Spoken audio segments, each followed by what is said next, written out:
దేవుని నామానికి మహిమ కలుగును గాక. ఉదయకాలము దేవుని యొక్క వాక్యాన్ని మనం విందాం. సామెతల గ్రంథం 12వ అధ్యాయం 22వ వచనము. అబద్ధమాడు పెదవులు యెహోవాకు హేయములు, సత్యవర్తనులు ఆయనకు ఇష్టులు.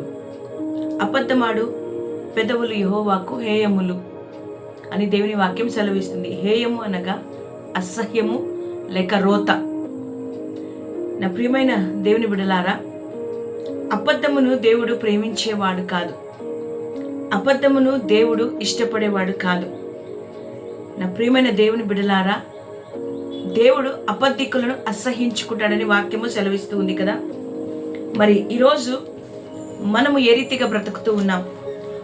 మనము ప్రతినిత్యము మరి నోరు తెరిచినప్పుడు ఏదో ఒక విషయంలో మనం అబద్ధాలు ఆడుతూ ఇతరులు మోసపరుస్తూనే ఉన్నాం. అబద్ధములు దేవునికి ఇష్టము లేదని వాక్యం సెలవిస్తుంది కదా.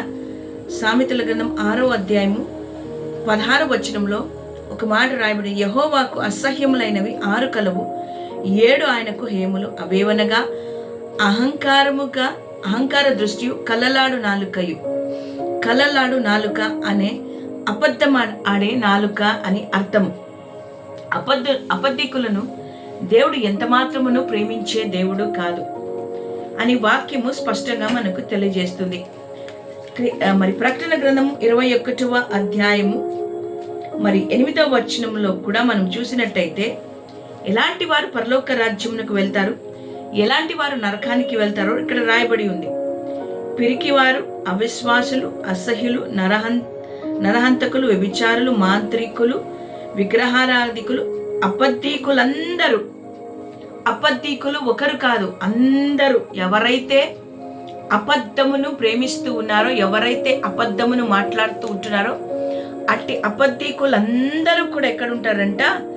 అగ్ని గంధకములలో మండుచున్న గుండములో పాలి పొందుదురు. నా ప్రియ సోదర సోదరి, దేవుని బిడ్డ, ఈరోజు ఉదయ కాలమున మనము ఒకవేళ అబద్ధములు ఆడుతూ బ్రతుకుతూ ఉన్నామేమో, అబద్ధములో మనం జీవిస్తున్నామేమో, మన మాటల చేత అబద్ధములాంటి ఇతరుల్ని మోసపరుస్తున్నామేమో, ఒక్కసారి మనల్ని మనం పరీక్షించుకుందాం.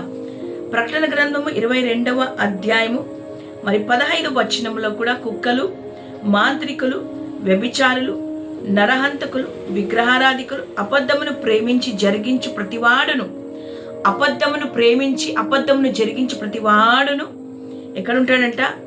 వెలుపట నుందురు.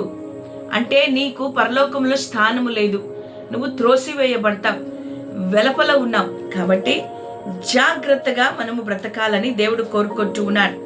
ఈరోజు అబద్ధములు చాలా సులువుగా ఆడి మనుషుల దగ్గర నుంచి మనం తప్పించుకోవచ్చు. కానీ ఇదిగో పరలోకములో ఉంటున్న మన పరమ తండ్రి, ఆయన సత్యవంతుడు, సత్యమును ప్రేమించేవాడు, అబద్ధమును అసహించుకునేవాడు. ఒకవేళ ఈరోజు నువ్వు అబద్ధం ఆడుతూ నీ జీవితాన్ని నువ్వు గడుపుతూ ఉన్నట్టయితే, దేవుడు మరి యొక్క అవకాశాన్ని ఈరోజు నీకు అనుగ్రహిస్తూ నిన్ను సరిచేసుకోవడానికి ఆయన ఒక అవకాశాన్ని ఇస్తుంటున్నాడు. కీర్తనల గ్రంథము 5వ అధ్యాయం 6వ వచనంలో, అబద్ధమాడు వారిని నీవు నశింపచేయుదువు. దేవుడు అబద్ధమాడు వారిని నశింపచేస్తాడు. మనము బైబిల్ గ్రంథంలో చూస్తాము కదా. మరి అపోస్తలుల కార్యములలో అననీయ, సఫీరా ఇద్దరు కూడా ఏం చేశారు? దేవుని సన్నిధిలో నిలబడి అబద్ధమాడారు. దేవునితోనే అబద్ధమాడారు, పరిశుద్ధాత్మ దేవునితో అబద్ధమాడారు. అబద్ధమాడి అక్కడికక్కడే వారు చనిపోయినట్టుగా మనం చూస్తూ ఉంటున్నాం. ఆయన నశింప చేస్తాడు. నా ప్రియ సహోదర సహోదరి, ఈరోజు నువ్వు అబద్ధం ఆడుతూ ఉన్నావా? అబద్ధమును ప్రేమిస్తూ ఉన్నావా? కానీ దేవుడు ఆయన సత్యమును ప్రేమించేవాడు. ఎవరైతే సత్యమును అనుసరించి నడుచుకుంటున్నారో సత్యవర్తనులు ఆయనకు ఇష్టలు. నువ్వు యథార్థంగా న్యాయంగా బ్రతకడము దేవునికి ఇష్టము. మరి నా ప్రియ సహోదర సహోదరి, మనమందరము కూడా అబద్ధాన్ని ప్రేమిస్తూ ఉన్నాం, అబద్ధాన్ని వెంబడిస్తూ ఉన్నాము కదా. అబద్ధానికి జనకుడు ఎవరో తెలుసా? సాతానుడు.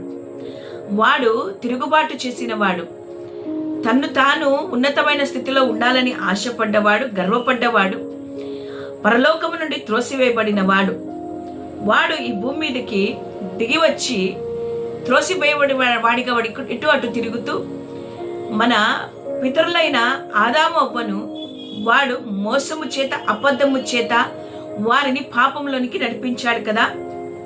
మరి ఆ యొక్క ఒక అబద్ధపు మాటను నమ్మి వారు పాపంలో పడిపోయారు, ఏదెను వనములో నుండి త్రోసివేయబడ్డారు. గమనించండి, వాడు త్రోసివేయబడమే కాదు, కానీ దేవుని నమ్మిన ప్రతి బిడ్డను పాపంలోనికి త్రోసివేయాలని వాడు ప్రయత్నం చేస్తూ, ఆ ప్రయత్నంలో వాడు సక్సెస్ అవుతూ ఉన్నాడు. వాడు మాట్లాడడం అన్ని అబద్ధమే.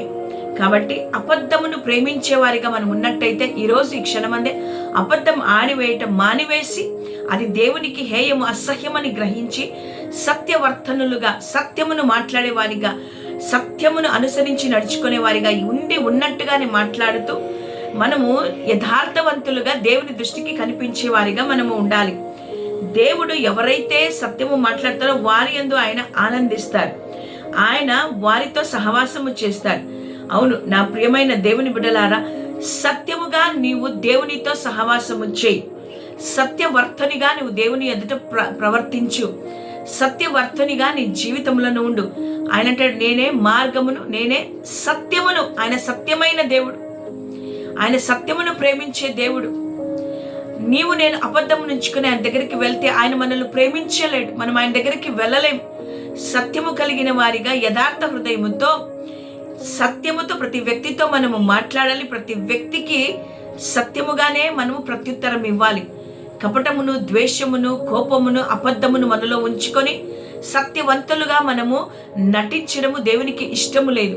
ఒకవేళ ఈ ఉదయ కాలమున నీవు అబద్ధమాడే పెదవులతో నింపబడి ఉన్నావేమో, ప్రతి వ్యక్తి మీద, ప్రతి పరిస్థితిలో అబద్ధములాడుతూ నీ యొక్క జీవితాన్ని వెళ్ళబుచ్చుతున్నావేమో, దానిని ఆపివేయి. ఎందుకంటే అబద్ధానికి జనకుడు తండ్రి, సత్యానికి జనకుడు మన తండ్రి అయిన దేవుడు యేసయ్యనే. కాబట్టి అసత్యవంతుడైన యేసయ్యను మనం వెంబడిద్దాం. ఆయన మార్గంలోనే మనం వెళ్దాం. సత్యము మాట్లాడదాం, సత్యము బోధిస్తాం, సత్యమందు నిలకడగా నిలబడదాం. సత్యవర్తనలను ఆయన ప్రేమించేవాడు, ఆయనను చేర్చుకునేవాడు, ఆయన వారి పట్ల ఆనందము కలిగేవాడు. కాబట్టి ఉదయకాలమున అట్టి కృప దేవుడు మనకు అందరికీ అనుగ్రహించినట్టుగా సత్యమును ప్రేమించే దేవుని మనం ప్రేమిద్దాం. మరి ఆ యొక్క అసత్యాన్ని, అబద్ధాన్ని మనము త్రోసివేద్దాం. మన జీవితంలో నుంచి దానిని తీసివేద్దాం. పరిశుద్ధాత్మ దేవుని సహాయంతో అడుగుదామా? పరిశుద్ధాత్మ దేవుడు, అబద్ధమాడే పెదవులు నాలో నుండి తీసివేయి ప్రభువా. నేను అబద్ధం ఆడటం నీకు ఇష్టము లేదు ప్రభువా. కాబట్టి ఆ యొక్క మీరు అసహించుకుంటున్నారు. కాబట్టి నేను అబద్ధములు ఆడకుండా సత్యమునే మాట్లాడడానికి నాయన నా నోటిని, నా పెదవులను తాకండి, నా తలంపులను తాకండి నాయన. సత్యమును బోధించి సత్యములందు నిలిచి ఉండడానికి కృపను నాకు అనుగ్రహించమని, పరిశుద్ధాత్మ దేవుడు నన్ను బలపరచమని, ఈ వాక్యము ద్వారా ప్రతి బిడ్డను మీరు దర్శించమని యేసు నామములో అడుగుతుంటున్నాను తండ్రి. ఆమేన్.